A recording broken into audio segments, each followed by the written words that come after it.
하십니다. 환영합니다. 사랑합니다. 성령 충만하소서. 아멘 할렐루야. 나이 드신 어르신들 축복합니다. 쓰면서도 두 손 높이 들고 환영하고 성령님을 모셔드리고 그 성령과 믿음이 충만한 그런 인생들이 계속 이어지기를 바랍니다. 그런 자녀손들 걱정하지 않아도 괜찮아요. 하나님이 알아서 챙겨주십니다. 그 성령과 믿음으로 충만한 여러분들 되시기를 축복합니다. 부흥은 반드시 이유가 있습니다. 부흥의 원동력은 바로 성령 충만한 믿음의 사람들이 희생하는 데 있어서 앞장서기 때문에 그렇습니다. 부흥의 원동력이라 그러면요, 우리는 요 며칠 사이에 제가 깨닫고 더 느끼는 것은 부흥되어야 되지만 부흥은 신앙의 호흡이기 때문에 당연히 회복되고 부흥되어야 되지만, 그러나 우리가 가진 내적인 부흥, 질적인 부흥, 세자로서의 부흥, 성령과 믿음이 충만한 사람들이 세상의 옛자와 분명히 다르다는 것을 알려주고 진리와 진실을 이 땅에 전하기 위해서도 이제 우리는 대대적인 양적인 부흥을 소망하고 기도하고 금식하면서 영적 전쟁에서 반드시 승리하여 사단의 머리를 밟고 이단과 사이비들을 찢고 반드시 부흥되어서 이 나라 대한민국을 그리스도의 반석 위에 제단 위에 제대로 올려놓는 그런 대부흥을 이루기를 바랍니다. 진실을 위해서라도 우리는 부흥되어야 되고 진리를 위해서라도 부흥되어야 되고 우리는 교회를 위해서라도 부흥되어야 된다. 그래서 이제부터 반드시 그 삶을 살 수 있기를 축복합니다. 그런 예배의 구조가 되고 신앙의 구조가 되기를 바랍니다. 그래서 평택하고 안성 분들은 다음 주에 남은 신방들을 다 하도록 하겠고, 그 중간중간에 신방을 요청하는 분들에게는 제가 달려가도록 하겠습니다. 부흥의 영으로 함께 하도록 하겠습니다. 오늘 본문 얘기는 그런 거죠. 스데반 집사의 박해로 말미암아, 그분의 죽음으로 말미암아 대박해가 시작되었죠. 경건하고 경건한 스데반 집사가 예수 닮은 모습으로 순교하게 됩니다. 순교의 끝은 다시 박해로 이어집니다. 무슨 이런 삶이 있습니까? 예수를 제대로 믿었고 율법에 순종하지 않고 부활에 순종하였더니 다시 박해가 시작되어 믿음의 그리스도인들, 부활의 영을 지닌 세자들은 쫓겨나기 시작합니다. 흩어집니다. 희생의 씨앗이 되는 것입니다. 그들이 흩어져서 지금 안디옥에서 최초로 그리스도인이라는 명예를 쟁취하게 되는 것이에요. 여러분, 핍박을 당하여 살아가는 것이 얼마나 힘들고 괴롭겠습니까? 얼마나 많은 희생을 치르겠습니까? 이 희생을 통하여 교회가 부흥되는 것이에요. 어떻게 부흥될까요? 에베소서 5장 8절로 보세요. 에베소서 5장 8절. 자, 읽어주세요. 시작. 너희가 전에는 어둠이더니 이제는 주 안에서 빛이라. 빛의 자녀들처럼 행하라. 사람들이 그러죠. 그렇게 예배드리고 그렇게 사랑하고 그렇게 함께 먹고 신앙 공동체 안에서 어떤 분은 일주일에 매일매일 예배드리고 그런 삶이 여러분에게 어떤 도움이 되냐고 하면 이렇게 얘기하세요. 어둠에서 벗어났다. 기독교인이라고 다 똑같은 기독교인이, 무늬만 기독교인들은 이 땅에서 가짜는 사라질 줄. 이제 여러분 진리 가운데 참된 자유를 누릴 수 있기를 바랍니다. 진짜를 누리시기를 바랍니다. 오늘 사도행전의 핵심은 그거예요. 누가 그리스도인이냐는 것이에요. 그것이 참된 부흥이다, 이런 것이에요. 여러분, 성도들이 고난을 당하고 핍박을 받으면 그 마음이 세상을 향해서 돌이켜집니다. 그런데 여러분들은 어둠에서 벗어났다는 걸 알고 옛 배설물들과 쓰레기를 다시 퍼먹는 여러분이 되어서는 안 될 것입니다. 위의 것을 사모하고 하늘나라를 사모하는 여러분 되시기를 바랍니다. 그러려면 여러분이 성령과 믿음으로 충만해야 돼요. 하나님의 성령을 힘입어 귀신을 쫓아내는 것이면 하나님 나라가 이미 너에게 임하였느니라. 누가복음 12장 49절은 이 말씀을 보조하고 있습니다. 누가복음 12장 49절 읽어주세요. 시작. 내가 불을 땅에 던지러 왔노니 이 불이 이미 붙었으며 내가 무엇을 원하리요? 여러분 마음속에 여러분의 인생을 어둡게 했던 모든 것들이 성령 불에 의해서 다 없어지기를 바랍니다. 여러분, 말씀은 우리 주 예수 그리스도는 우리를 부흥시킬 때 말이에요. 결코 사람이 원하는 것을 주지 않습니다. 사람이 원하는 것이 무엇입니까?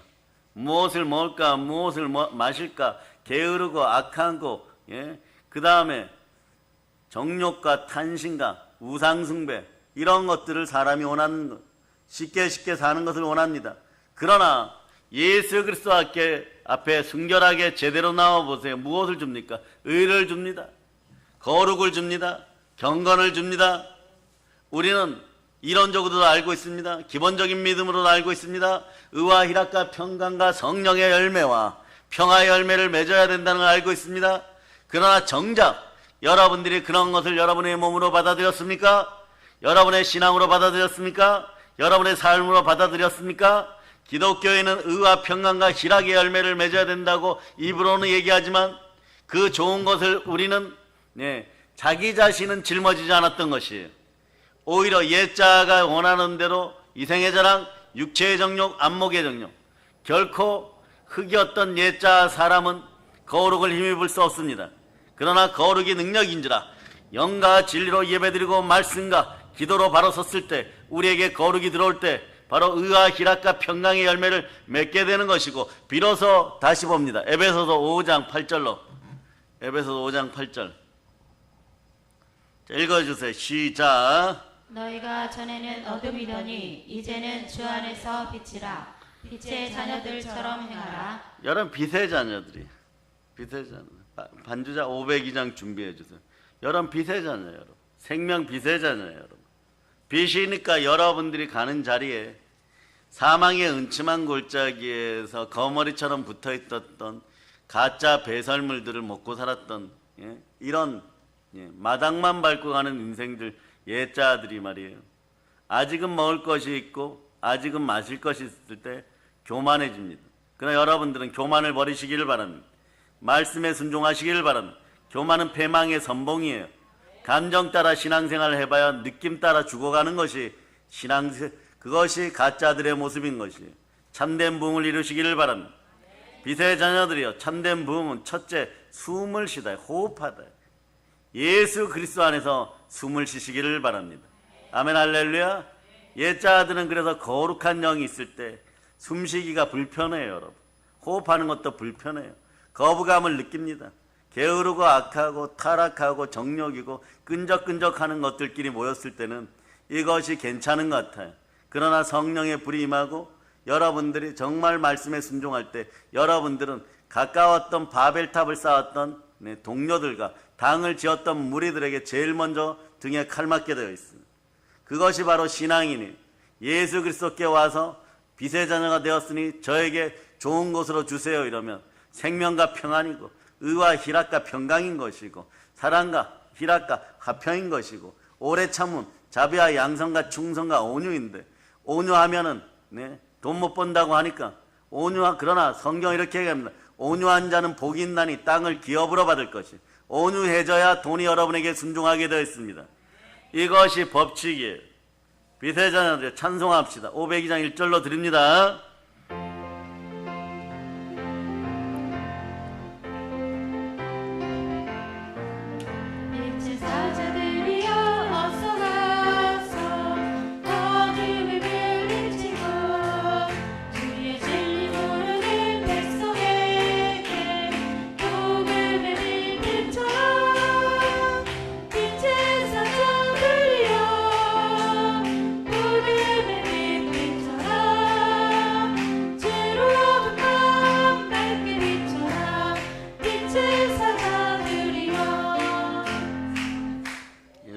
빛의 자녀들이요, 선한 싸움에서 지치지 않기를 바랍니다.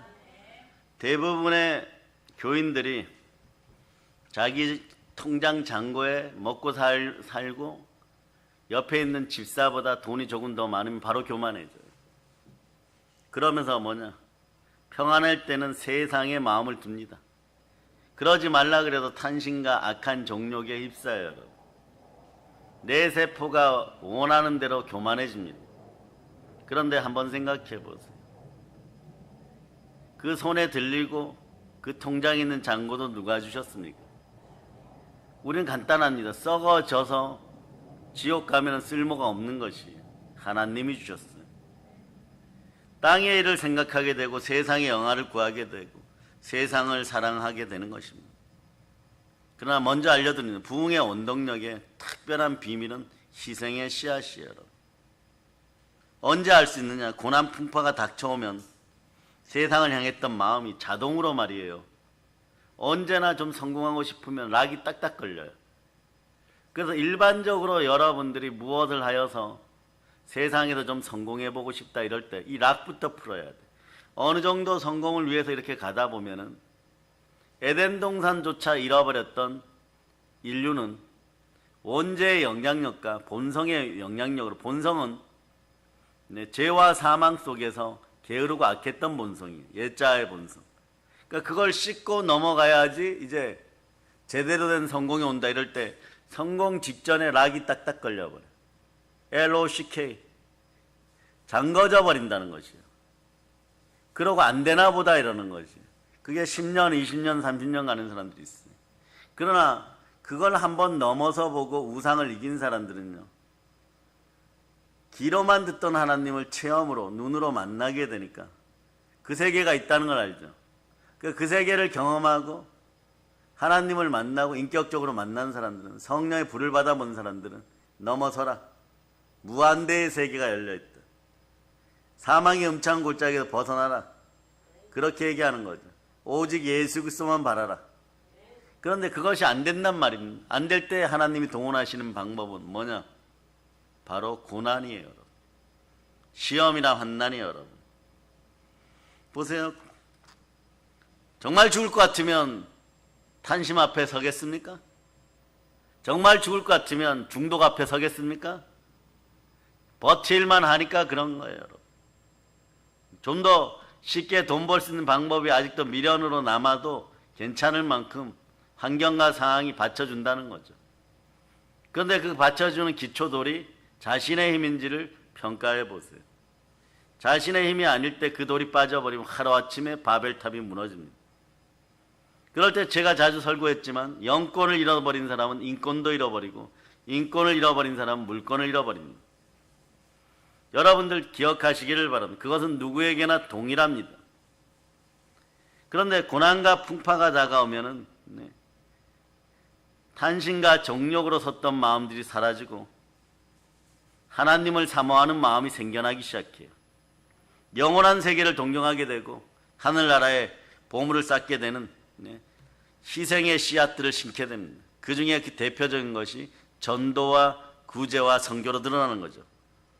그러면서 천국을 소망하게 되고 영원한 세계를 동경하게 되고 그럴 때 말씀이 역사합니다. 말씀이 믿어지고 말씀이 역사하는 사람들은 부흥이 되기 시작하는 것이에요.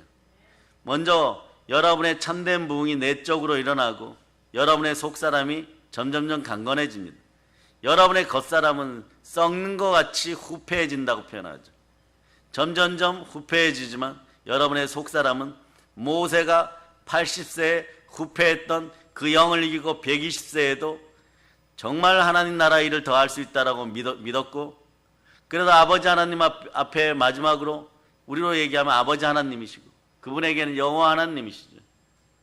이 땅에서 제발 가나안 복지 땅 한 번만 들어가고 그러고 죽고 싶다고 할 정도로 마지막 소망을 하나님 사명에 두었던 것이에요.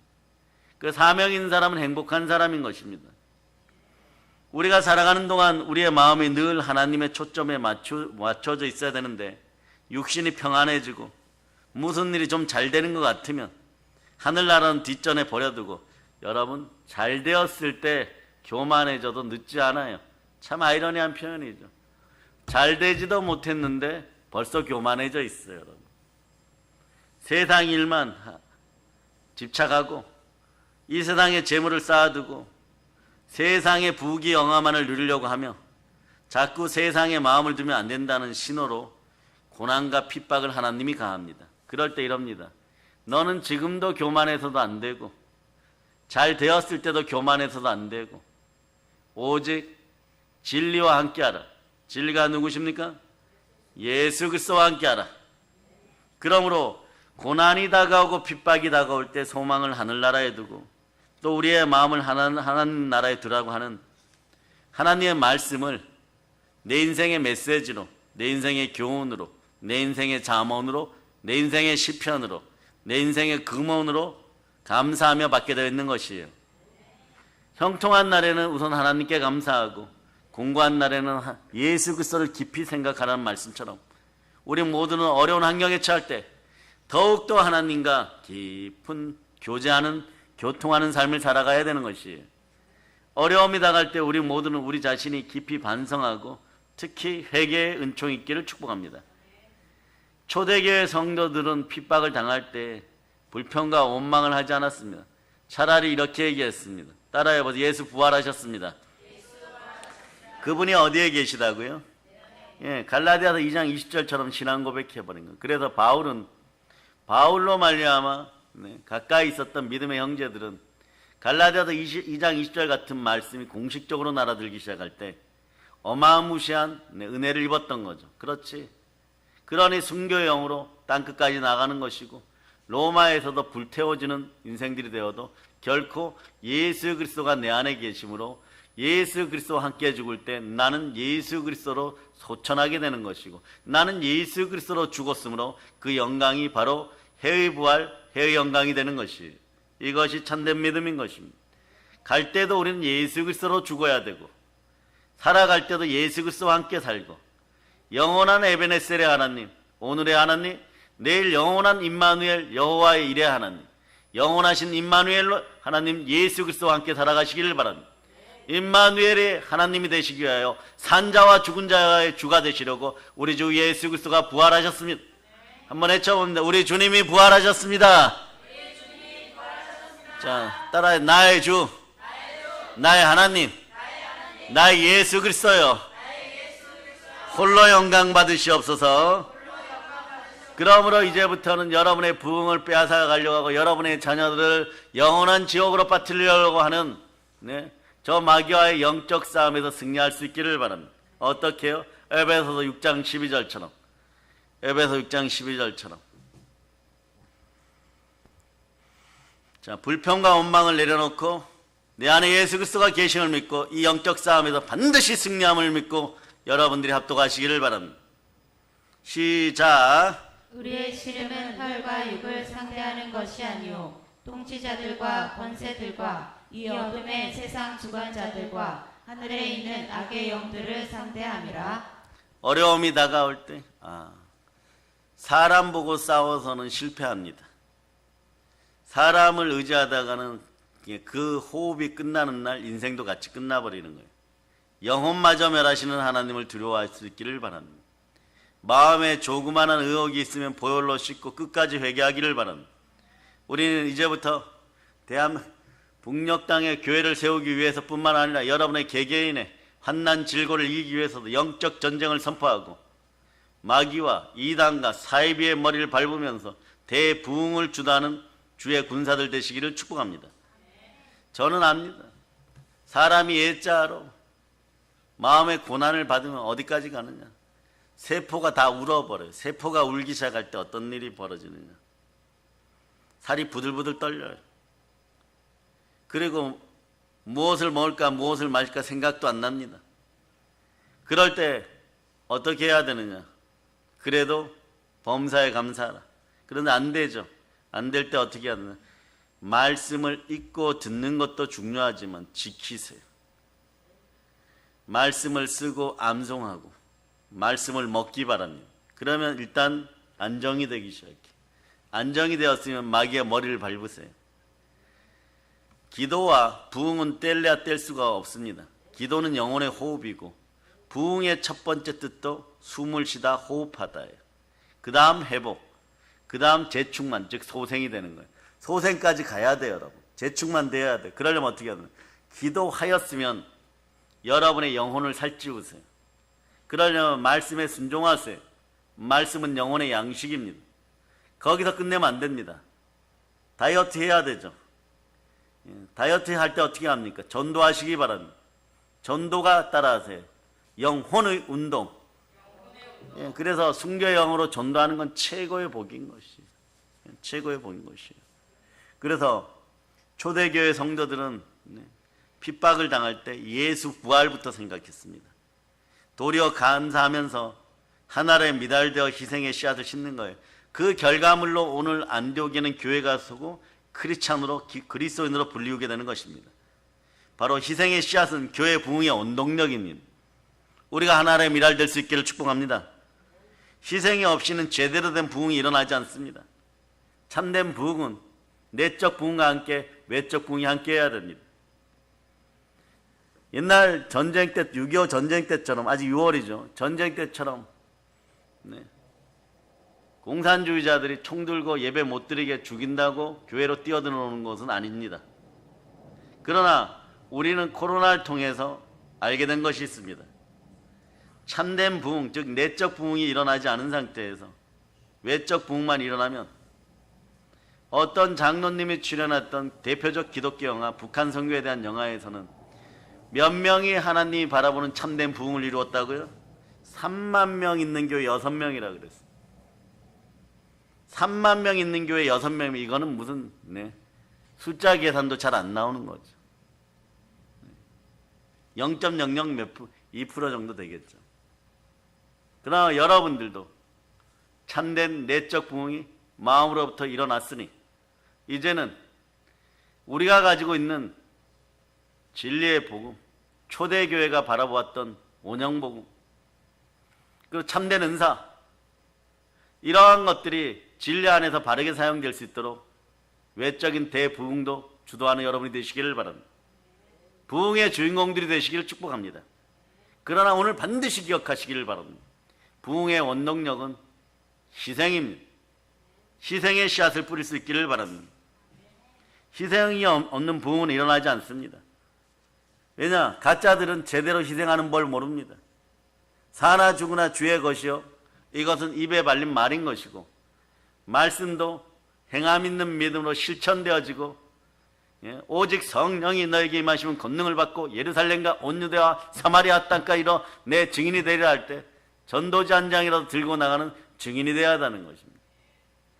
자신들의 탄신과 정욕으로 교회가 악용되어서는 안 되는 것이고 오직 그리스도가 머리 대신 교회는 만물을 충만케 하는 그 힘이 있고 이미 교회 자체는 부흥된 것입니다. 이미 이루어진 부흥을 보고 여러분들은 그 숫자만 채워 넣으시면 되는 것이에요. 일은 하나님이 하십니다. 희생이 지불되지 않은 일은 가치 없어요. 여러분. 돈도 말입니다. 여러분이 땀 흘려 벌었을 때 여러분의 것이 되는 것이에요.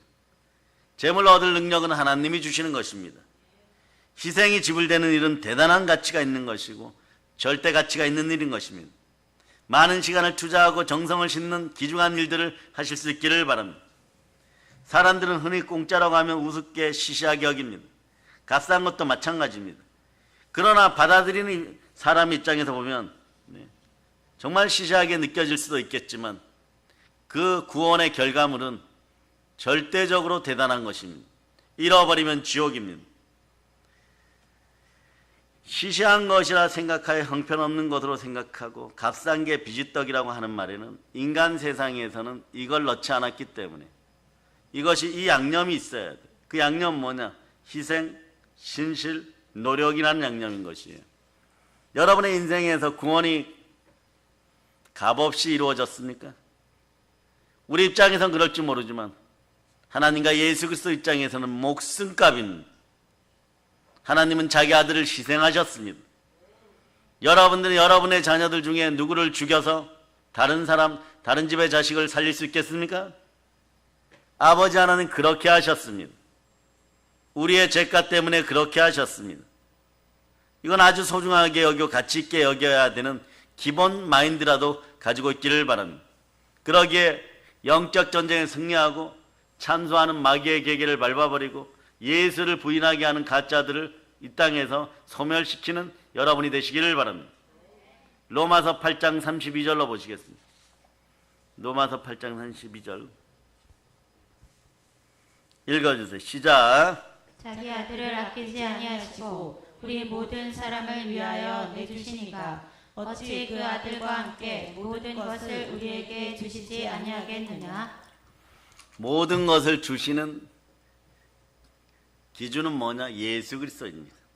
예수 그리스도 그 아들을 희생하고 우리 모두를 사셨기에 모든 것을 내어주는 것입니다. 그러니까 오늘 부흥을 선포하였으니 여러분 인생에서 가장 여러분의 발목을 잡는 것이 무엇입니까? 우상입니다. 내일은 새벽부터 우상들을 다 도륙하고 도살하고 도말하도록 하겠습니다. 여러분 성령의 검을 들고 예배에 참석할 수 있기를 바랍니다. 그래서 가장 값 있는 희생을 지불할 때 여러분 예수 그리스도를 만나게 됩니다. 온 세상에 믿거나 믿지 않는 사람이거나 절대 진리가 하나 있습니다. 희생 중에 가장 큰 희생을 할 때 누구를 만나냐? 예수 그리스도를 사랑으로 만납니다. 참된 사랑은 보혈의 사랑입니다. 희생의 씨앗을 심는 곳에 우리 예수님께서 은혜를 베푸시고 대부흥을 일으켜주는 것이에요. 예화를 하나 들어드리겠습니다. 요즘 난민 문제가 전 세계 이슈가 되죠. 땅이 쩍쩍 갈라지고 7년 대환난은 아무것도 아닌 것 같고 가뭄이 들고 먹고 살 길이 없고 옛날에는 베트남 같은 경우는 공산주의자들 때문에 보트 핏불이 되고 이랬었는데 최근 코로나 직전까지도 전쟁 때문에 난민들이 되고 그랬었어요. 죽을까 봐. 시리아, 리비아 이런 그렇게 보면 그 동네가 어디냐? 구레네예요, 여러분. 구레네 지역이. 구레네 시몬 이럴 때. 그랬었는데 요즘 어떠냐? 먹고 살지를 못하니까 땅이 7년 동안 막 가뭄 들어버리고 막. 예? 어제도 인도에서는 47도까지 올라가니까 겐지스강 주변에서만 42명이 죽었어요. 얼마나 더 죽었는지 몰라요, 여러분. 47도까지 올라가 버리는 거예요. 그리고 오늘 우리는 안전하게 예배를 드리고 있지만 경남 지역과 전라 지역은 또 폭우가 쏟아질 수도 있습니다. 도대체 감당이 안 되는 것이에요. 그런데 이런 아픔마저도 그래서 난민이 되어서 먹고 살기 다른 나라로 아프리카에서 유럽으로 건너오고 이럴 때 노예성 같은 영업이 시작되는데 그 배후 세력에는 보통 중국 놈들이 있어요. 예. 이런 말이 있죠. 오늘은 이렇게 선포합니다. 부끄러움을 아는 자는 중국인이 아니에요. 노예 무역을 다시 시작하는 것 같아요. 어떻게 시작합니까? 목사님, 그렇게 말씀 설교하여서 위험하지 않겠습니까? 괜찮아요, 여러분. 시대적 사명을 좀 가지고 있어야죠. 시대 정신이란 뭐냐? 독일의 대신학자 칼바르트가 이런 얘기를 했어요. 죽을 때 죽어도 설교자는 진리를 전해야 되고 바른 소리 할 수 있어야 되는데 그러려면 한 손에는 성경을 들고 한 손에는 시사를 알려준 신문을 들고 시대 정신을 가지라고 했습니다. 대한민국의 목사님들, 이런 일은 저 같은 사람이 이렇게 외치고 담당할 테니까 말씀만 제대로 전하세요. 복음만 제대로 전하면 됩니다. 1, 2분 제가 더 쓴다고 해가지고 하나님이 야단칠 것도 아니고 여러분이 못 알아들을 것도 아니죠. 그런데 그런 가짜 배들 만들어가지고 가판 밑에 400만 원, 700만 원 이렇게 받고 막 진승짝처럼 집어넣는데 그 중에 병 걸린 사람 없겠어요? 다 죽어서 나오는 것이요. 그런 인권 유린의 현장이 있는 것이. 그러라고 우리가 복음 들고 외치고 있겠습니까? 그래서 땅끝까지 보혈의 복음이 들어가야 되는 것이. 초대교회 원형의 복음이 들어가야 되는 것이. 죽은 자도 살리는 복음이 들어가야 되는 것이. 2,500만 우리 믿음의 동포들, 믿음의 형제들이 저 땅에서 이유 없이 죽어가지 않도록 영혼 구원에 앞장설 수 있도록 여러분이 기도하시기를 바랍니다. 북녘 땅에도 교회를 세우는 여러분이 되시기를 바랍니다. 그러면 여러분들이 말씀 앞에 진실로 바르게 설 수 있기를 축복합니다. 1852년 여러분 잘 아는 것이 있어요. 영국의 버큰헤나드호라고 있었어요. 관광배인 동시에 그리고 군인들을 나르는 전함이에요. 사실은 남아프리카 케이프타운에 갔다 오다 희망봉 앞바다에서 암초에 부딪혔어요. 이 전함에는 군인 472명과 가족 162명이 있었어요. 그런데 타이타닉호처럼 배가 두 동강이 나버렸습니다. 한쪽은 이미 가라앉기 시작했고 하니까 다행히도 모든 사람들이 반대편 배에다 뛰어 들어갔습니다. 그런데 말이에요, 사람이 너무 많이 한쪽으로 쏠리니까 배가 또 기울기 시작합니다. 그 지역이 어떤 지역입니까? 희망봉 앞에는 상어떼들이 우글거립니다. 그것도 식인 상어들이. 그리고 조금 있다 시간이 흐르고 밤이 다가오니까 고난은 모질게도 찬바람을 불어일으키기 시작합니다. 배는 계속해서 가라앉습니다. 희망이 있습니다. 배의 뒤쪽에는 보트가 3척 있습니다. 180명은 혹시나 바람 부는 저 바닷속에 이 보트를 타면은 한 배에 60명씩 탈 수 있으니까 180명이 탈 수 있겠죠. 혹시나 살아날 수 있습니다. 그런데 대부분의 사람들은 절망에 휩싸여 울부짖고 몇몇 기도인들은 기도하고 있습니다. 그런데 한 노인이 이렇게 얘기합니다. 조금 기다려 봅시다. 나는 평생 배를 탄 사람인데 큰 배도 이 앞에서 이렇게 갈라지는데 바람 불고 상어떼가 울거린 탔다가 뒤집어지면 다 죽습니다. 이러니까 점잖은 기부인들이 더 울기 시작합니다. 이제는 죽었구나 이렇게. 저 배를 타도 죽을 것 같고, 바울의 유로굴라를 경험한 멜리데 섬으로 가던 그 배가 쪼개어지는 그런 느낌이겠죠. 사람들이 이때 어떻게 합니까? 하나님을 찾습니다. 근데 갑자기 거대한 북소리가 들립니다. 사람들은 북소리에 집중합니다. 그 북소리는 뭐냐? 일렬 종대로 모든 군인들은 군인 정신을 가지고 차렷 자세로 도열하라. 그 메시지예요. 함장님이 지금 모든 것을 검사하겠다 이런 뜻이에요. 그러니까 훈련받은 군대는 좀 다르죠. 일렬로 도열하는 거예요. 그리고 열중셔 자세로 미동도 하지 않습니다. 그런 다음에 군인 2명이 나서서 울부짖는 사람들을 배에 태우기 시작합니다. 180명을 태울 수 있으니까 군인 몇 명만 제대로 된다면 가족들은 다 살릴 수가 있습니다. 3척의 구조선에 병사들의 가족이 다 탔을 때 함장이 나오면서 군인의 명예를 지켰다고 칭찬합니다. 그리고 그 배가 떠나가는 것을 보고 군인들 472명은 그대로 물속으로 들어갑니다. 가족은 울고 또 울었습니다. 이것이 희생인 것이에요. 영국 사람들은 그래서 영국인들, 영국 신사의 나라 이럴 때 언제나 이 얘기부터 시작합니다. 마지막까지 흔들리지 않았던 그런 정신을 지녔고, 그것이 바로 오늘 스데반 집사가 희생하는 가운데 말씀을 먹은 그리스도인들의 또 다른 모습인 것입니다.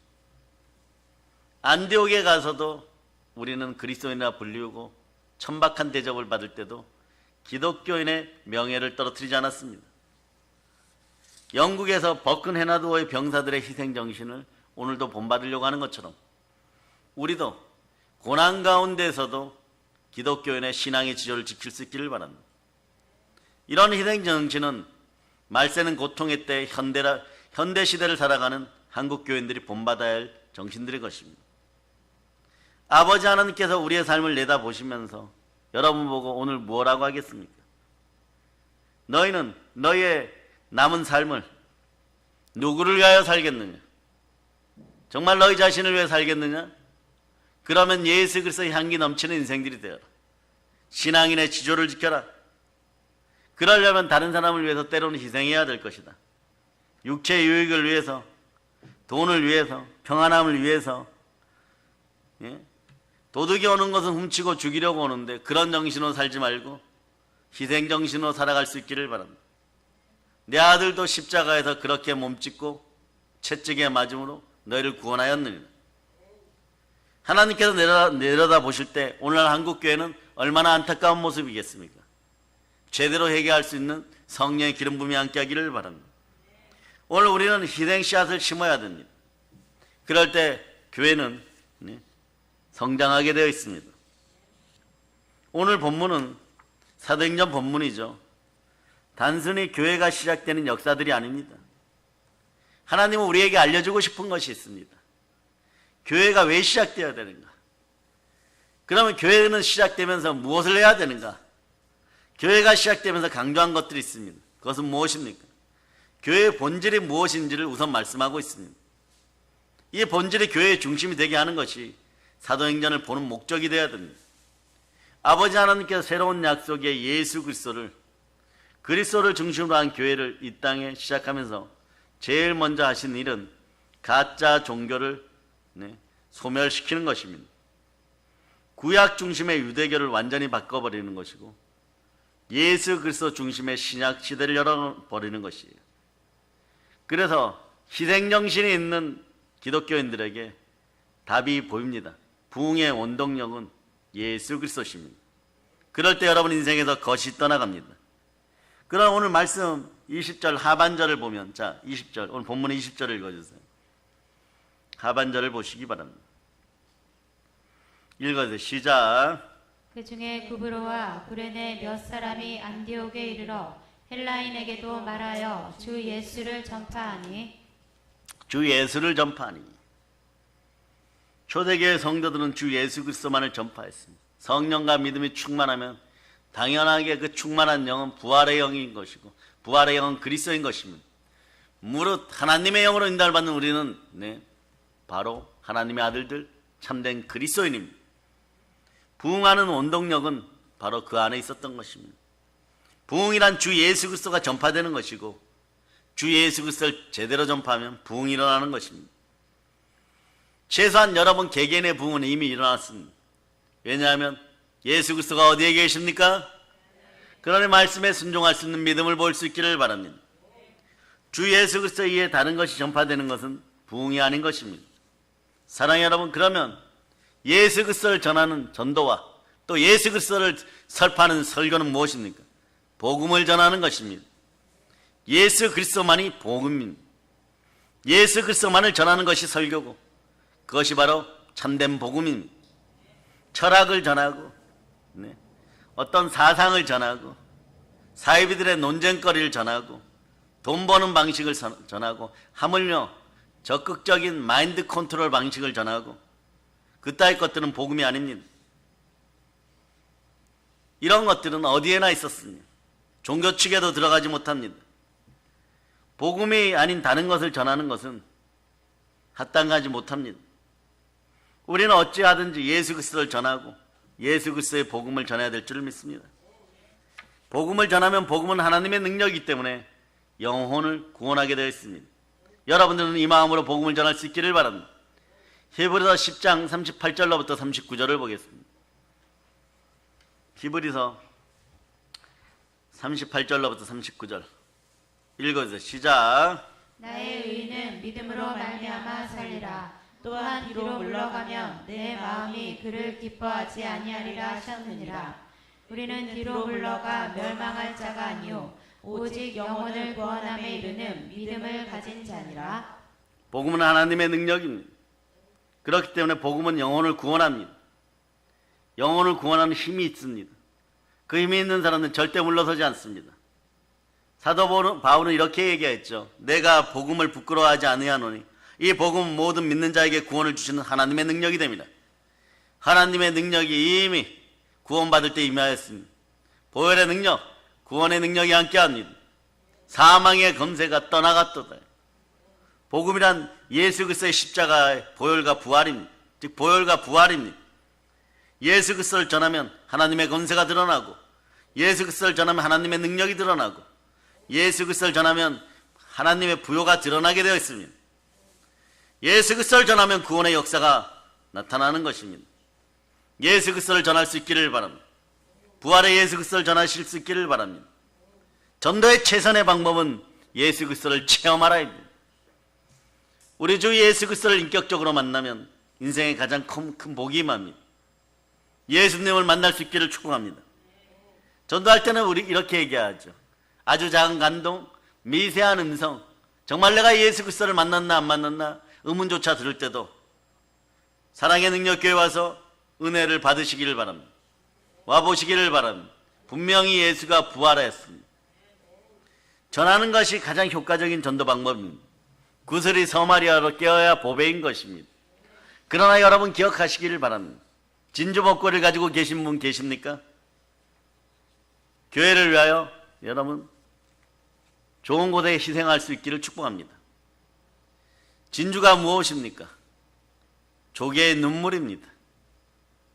조개의 여린 살갗이 수천 년 수만 년 동안 바위가 깨어지고 파도에 의해서 깨어지고 그것이 또 여러 가지 돌로 깨어지고 그 돌이 깨어지고 그 돌이 깨어지고 또 깨어지고 깨어져 가지고 모래 크기가 되었는데 그것이 또 깨어지고 표피만 남은 듯이 깨어지고 납작하게 되고 그런데 진주조개도 살아가다 보면 인생의 몸에 이물질이 들어올 수 있고 그것이 찢겨졌을 때 조개는 물을 마셔야 되니까 썰물이 들어오고 바닷물이 들어올 때 입을 열 때 그 날카로운 모래 조각들도 와서 그 상처를 후벼 팝니다.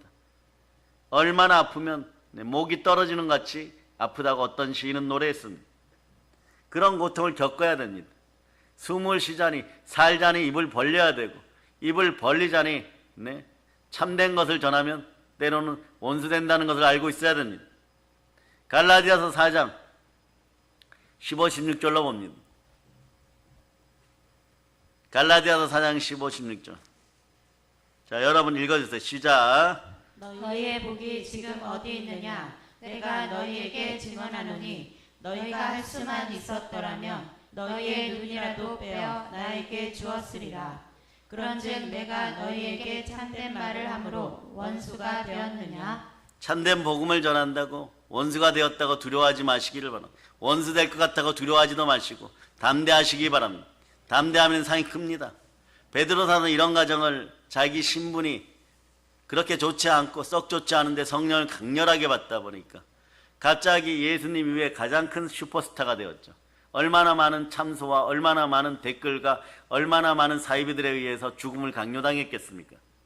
그러니까 뭐라고 얘기하느냐? 베드로전서 4장 14절에서 지옥을 얘기합니다. 복음을 전하는데 왜 지옥이 있겠습니까? 참된 걸 전하기 때문에 그렇습니다. 에덴 동산에서 쫓겨난 뱀의 후예들은 참된 것을 거부합니다.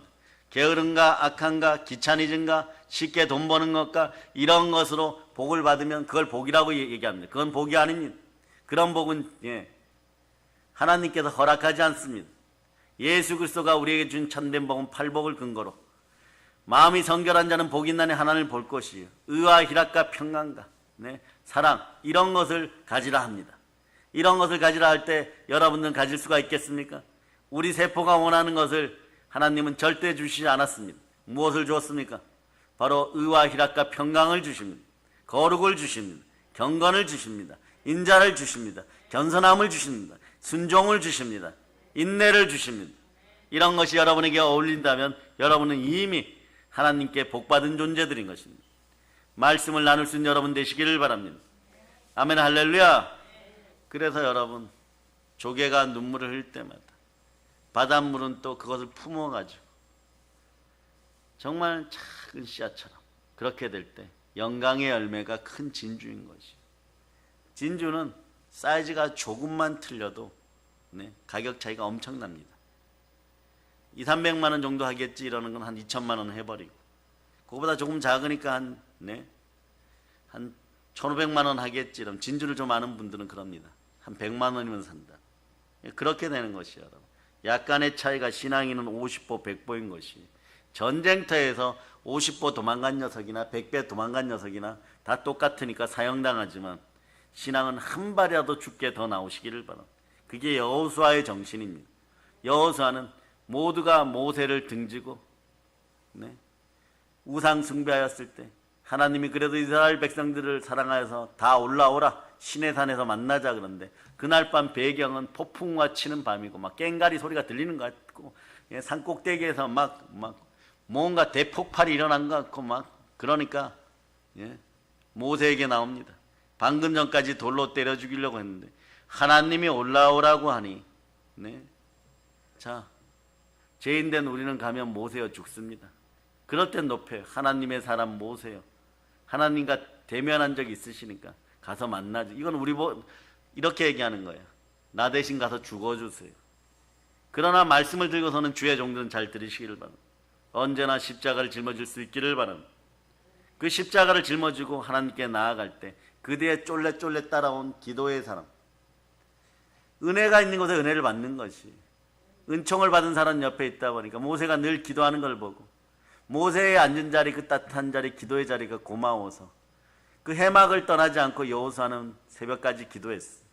그 온기를 가지고 있으니 용기가 생기는 것이, 모세가 따라오지 말라 그래도 안 따라가는 척하다가 갈대 뒤에 숨고, 안 따라가는 척하다 바위 뒤에 숨고 산 중턱까지 올라가는 것이, 이게 백보신앙인 것이 여호수아의 정신인 거죠. 모세가 가는 걸 보고 조금 더 올라가는 거 막 깃전이 찢겨질 것 같습니다. 인간의 한계는 그것이, 진리의 음성이 들릴 때 깃전이 찢겨지는 것 같을 수도 있습니다. 그래도 우리는 복음을 전해야 됩니다. 베드로전서 4장 14절의 현상에 영광된 진주를 품었습니다. 하나님의 일할 때 여러분은 영광된 진주를 품었습니다. 자, 한번 보도록 합니다. 베드로전서 4장 14절입니다. 읽어주세요. 시작. 너희가 그리스도의 이름으로 치욕을 당하면 복 있는 자로다. 영광의 영 곧 하나님의 영이 너희 위에 계심이라. 예수 그리스도를 만나면 치욕당했던 그 세월은 하나님이 횟수대로 갚아주시고 가난도 횟수대로 갚아주십니다. 마음이 아프십니까?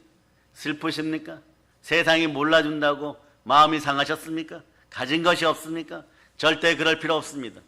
어떤 상황에서도 말씀에 순종할 수 있는 힘만 달라고 기도할 수 있는 여러분 되시기를 바랍니다. 아멘 할렐루야. 요한복음 4장에 보면 수가성의 여인이 나오죠. 예수님을 만난 뒤에 삶이 변화됩니다. 예수님을 만나 구원받고 변화되게 되는 것이에요. 그러니까 어떻게 되는 것이에요? 바로 복음을 전하게 됩니다. 그리스도 영으로 충만하면 그 증거가 무엇입니까? 첫째는 말씀에 순종하고 둘째는 복음을 전하는 것이에요. 막달라 마리아 보세요. 부활하신 예수님을 만나서 바로 제자들에게 달려가서 예수 부활하셨습니다. 내가 부활하신 예수님을 만났습니다. 그러는 거예요. 그러나 초대교회 성도들은 날마다 성전에 있든지 집에 있든지 예수는 그리스도라 가르치기와 전도하기를 쉬지 아니했다고 합니다. 사도 바울은 복음을 전하지 않으면 나에게 재앙이 떨어질 것이다. 전도하지 아니하면 단장 벼락 맞고 심판받아 죽을 것이다. 이런 식으로까지 전도에 대해서 얘기했습니다. 온 세상에 가장 중요한 것은 무엇입니까? 영원한 삶 속에서 영원한 축복이 어디에 있는지를 알려줘야 됩니다. 영원한 축복의 이름은 바로 예수 그리스도십니다. 영원한 축복이 임하지 않은 상태에서 이 땅에서 무언가 잘해보려고 하지 마시기 바랍니다. 오히려 여러분 삶이 애달퍼집니다. 고달퍼집니다. 그럼 어떻게 해야 됩니까? 골로새서 1장 29절로 보면 힘쓰고 애써 살 때 예수 그리스도와 함께 하실 수 있기를 바랍니다. 부활하신 하나님과 함께 할 수 있기를 바랍니다. 그럴 때 영광의 영이 함께하고 여러분은 영광의 보석을 여러분 잉태하게 되고 낳게 될 것입니다. 여러분 읽어주세요. 시작. 이를 위하여 나도 내 속에서 능력으로 역사하시는 이의 역사를 따라 힘을 다하여 수고하노라. 부활의 복음에 순종하고 힘을 다하여 수고하여도 부활의 예수 그리스도와 함께 임마누엘로 24시간 365일 동행하는 그런 삶의 구조가 되기를 예수 그리스도는 축복합니다. 아멘 할렐루야. 사랑하는 여러분, 우리 모두도 예수 그리스도만을 전파합시다. 이렇게 전도하면 복음의 원동력이 되어서 여러분 마음이 부흥되면 인생도 부흥되고 여러분의 자녀도 부흥되고 국가도 교회도 부흥되는 것이에요. 그럴 때 여러분들 마음속에 부흥은 영안이 열려서 평양 대부흥을 여러분 노래하고 있을 것입니다. 한 번 왔다 가는 인생, 어차피 태어난 인생, 죄악 가운데 흙으로 돌아갈 것인가, 죄악 가운데 지옥으로 돌아갈 것인가, 탐심과 정력으로 지옥으로 돌아갈 것인가. 때로는 사람들에게 힐난도 받고 고난도 받는 한이 있어도 오직 예수 그리스도로 이 땅에 태어나서 하나님께 영광을, 하나님께 찬송을 올려드리며 참된 사람으로 사람답게 한번 살다가 살아가겠고, 사람의 칭찬보다 하나님의 칭찬을 맛보고 살아가는 여러분 되시기를 다시 한번 축복합니다. 기독교인들이요, 영원한 것을 위하여 영원하지 않는 것을 포기하는 것은 절대 위대한 일인 것입니다. 여러분은 이미 위대한 영이 함께합니다. 그 영의 이름은 성령 하나님이십니다. 성령이십니다. 그러니 어떻게 해야 돼요? 성령이 함께하면 결과물이 이렇게 된 것이에요. 말씀 21절 보세요. 말씀 21절. 자, 읽어주시기 바랍니다. 시작. 주의 손이 그들과 함께 하심에 수많은 사람들이 믿고 주께 돌아오더라. 주의 손, 그리스도 예수의 손이, 능력이, 권세가 우리와 함께하면 수다한 사람이 믿고 허다한 인생들이 믿고 주께 돌아옵니다. 우린 전도를 하면서 이러죠. 내가 전도하면 열매 맺어질까? 그런 염려를 갖게 됩니다. 염려할 필요가 없습니다. 믿고 전도하면 예수님이 여러분의 손을 붙들어 주십니다. 여러분이 전하는 전도의 말씀을 듣고 상대편이 감동을 받아 주 앞에 나오도록 역사해 주십니다. 전도하는 것은 우리의 책임이고 열매 맺게 하는 것은 하나님의 책임입니다. 그러므로 염려하지 말고 믿고 예수 그리스도를 전하면 되는 것이에요. 그러니까 바울이, 제가 쉬운 성경으로 얘기했지만 복음을 전하지 않으면, 부득불 전하여도 내가 복음을 전하지 않으면 나에게 재앙이 떨어질 것이다. 단장 전도하지 않으면 단장 벼락맞고 심판받아 죽어도 괜찮다. 이것이 바울이 가지고 있었던 영성이었어요. 왜냐? 살아보니까 모든 걸 배설물로 여기고 살아보니까 이렇게 좋은 것을 전하지 않는다는 것은 개미도 지렁이도 복음 받으면 전할 수밖에 없다. 이렇게 느꼈던 것이, 우리는 이미 옛자를 벗어난 성령 충만한 새 사람입니다. 그러므로 염려하지 말고 믿고 예수 그리스도를 전하면 되는 것입니다. 복음을 전하면 좋으신 하나님이 역사하십니다. 하나님이 우리의 손길을 붙든다는 것은 하나님이 우리 인생도 붙들어준다는 것이에요. 전도의 열매가 맺힌다는 것은 인생의 열매가 맺힌다는 것이고, 희생의 씨앗이 열매 맺힐 때 100배, 60배, 30배, 복음의 씨앗이 열매 맺어질 때 여러분의 인생도 100배, 60배, 30배, 1000배, 만배로 복받게 되는 것입니다. 부활의 주님은 전능자 하나님이십니다. 우리를 언제나 승리케 하십니다. 사랑하는 여러분, 우리들도 초대교회 성도들처럼 예수 그리스도만을 전하고 한란과 핍박이 닥쳐오더라도 담대함을 잃어버리지 않고 복음을 전하는 사랑의 능력의 성도들 되시기를 바랍니다. 좋으신 하나님께서 역사해 주셨습니다. 주의 몸된 교회가 대부흥되어지도록 충성을 다하여 예수 그리스도 이름으로 땅끝까지 부활의 복음을 전합시다. 그런 인생들이 되셨음을 믿으면 아멘 하시기를 바랍니다. 보혈로 인칩니다. 자, 하나님께 영광의 박수 올리겠습니다. 아버지 하나님, 이훈자 검사님이나 하나님 아버지 병원에 입원해 있는 우리 한나 집사나 또 휠체어에서 일어나고 있는 서기 형제나 다 품어주시고, 또한 그보다 말 못할 고민으로 마음 아파하는 우리 믿음의 형제들